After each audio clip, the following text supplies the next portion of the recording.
শুটকি পছন্দ করেন না এমন মানুষ খুব কমই আছে। শুটকি প্রেমীদের জন্য নিয়ে এসেছি আমার আজকের রেসিপি। আজ আপনাদের মাঝে আমি শেয়ার করব লোট্টা শুটকি বোনা রসুন দিয়ে।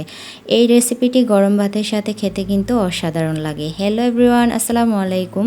আমি সুলতানা লাইফস্টাইল থেকে আরও একবার নিয়ে আসলাম আপনাদের জন্য নতুন একটি রেসিপি। আজ আপনাদের মাঝে আমি করে দেখাবো লোট্টা শুটকি বোনা। চলুন তাহলে কথা না বাড়িয়ে চলে যাওয়া যাক মূল রেসিপিতে। চুলায় আমি কড়াই বসিয়ে দিয়েছি, এর মধ্যে দিয়ে দিচ্ছি পর্যাপ্ত পরিমাণ সয়াবিন তেল। তেলটা গরম হয়ে আসলে আমি এর মধ্যে দিয়ে দিব হাফ কাপ পরিমাণ পেঁয়াজ কুচি। পেঁয়াজ কুচিটা আমি নেড়ে চেড়ে একটু নরম করে ভেজে নেব। যারা ভিডিওটি দেখতে দেখতে এই পর্যায়ে এসেছেন কিন্তু একটা লাইক দিতে ভুলে গিয়েছেন, তারা অবশ্যই একটা লাইক দিয়ে দিবেন। অবশ্যই আপনার একটা সুন্দর মন্তব্য করে যাবেন। আপনার একটা সুন্দর মন্তব্য আমাকে আরেকটা সুন্দর ভিডিও বানাতে উৎসাহিত করে। এ পর্যায়ে আমি দিয়ে দিচ্ছি পরিমাণ মতো লবণ। লবণটা দিয়ে পেঁয়াজের সাথে আমি মিশিয়ে আরও ভাজতে থাকবো। কিছুক্ষণ ভেজে নেওয়ার পর এর সাথে আমি অ্যাড করব 1.5 চামচ রসুন বাটা। রসুন বাটা একটু তেলের সাথে মিশিয়ে আরও কিছুক্ষণ ভেজে নেব। এরপর আমি অ্যাড করব 1 চামচ পরিমাণ হলুদ গুঁড়া, 1 চামচ পরিমাণ মরিচ গুঁড়া, 1 চামচ পরিমাণ জিরা গুঁড়া এবং হাফ চামচ পরিমাণ ধনিয়া গুঁড়া। সবগুলো উপকরণ দিয়ে আমি ভালো করে পেঁয়াজ এবং তেলের সাথে মিশিয়ে কিছুক্ষণ ভেজে নেব।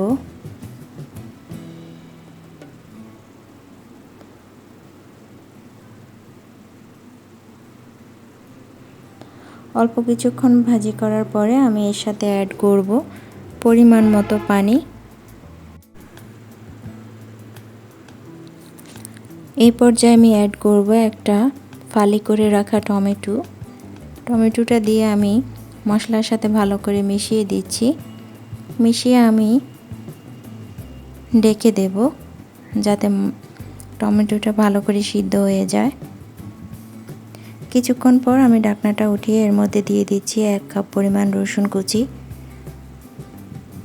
শুটকিতে রসুনটা একটু বেশি পরিমাণে দেবেন, তাহলে খেতে অনেক বেশি টেস্ট হবে।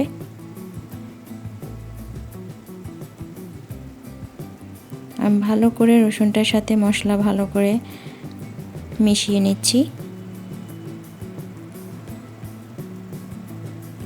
এই পর্যায়ে আমি দিয়ে দেব ধুয়ে পরিষ্কার করে রাখা সেই শুটকিটা অবশ্যই ভালো করে ধুয়ে নিয়েছি।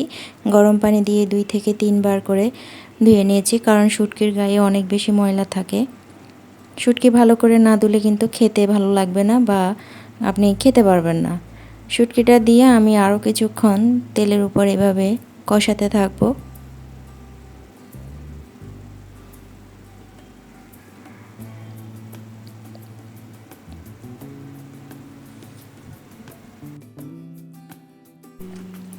কষানো শেষ হলে আমি এই পর্যায়ে দিয়ে দিব পরিমাণ মতো পানি।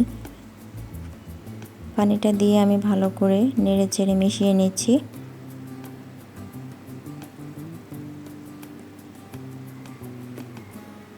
এই পর্যায়ে আমি ঢাকনা দিয়ে ঢেকে দেব যাতে শুটকিগুলো ভালো করে সিদ্ধ হয়। এর মাঝেও আমি ঢাকনা উঠিয়ে অনেকবার নেড়ে দিয়েছি। এই পর্যায়ে দেখুন আমার শুটকিটা কিন্তু প্রায় হয়ে গেছে, একদম শুকনো মাখা মাখা হয়ে গেছে। রেসিপিটা ভালো লাগলে অবশ্যই আপনি বাসায় একবার ট্রাই করবেন। আশা করছি ভালো লাগবে বা আপনার ফ্যামিলির সদস্যরা খুব পছন্দ করবে। এই পর্যায়ে সুন্দর একটা স্মেল বের হয়েছে, আপনি না করলে আসলে বুঝতে পারবেন না।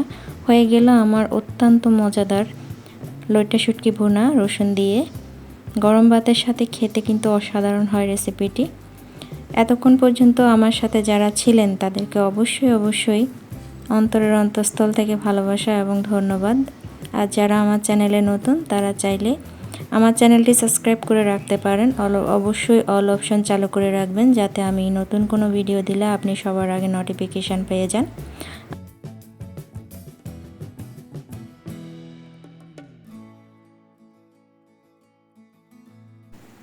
এই রকম সহজ সংক্ষিপ্ত রেসিপি পেতে আমার চ্যানেলটি ফলো করতে পারেন। আজকের রেসিপিটি আপনার কাছে কেমন লেগেছে অবশ্যই একটা সুন্দর কমেন্টের মাধ্যমে জানিয়ে যাবেন। আজ এখানেই বিদায় নিচ্ছি। সবাই ভালো থাকবেন, সুস্থ থাকবেন। আসসালামু আলাইকুম, আল্লাহ হাফেজ।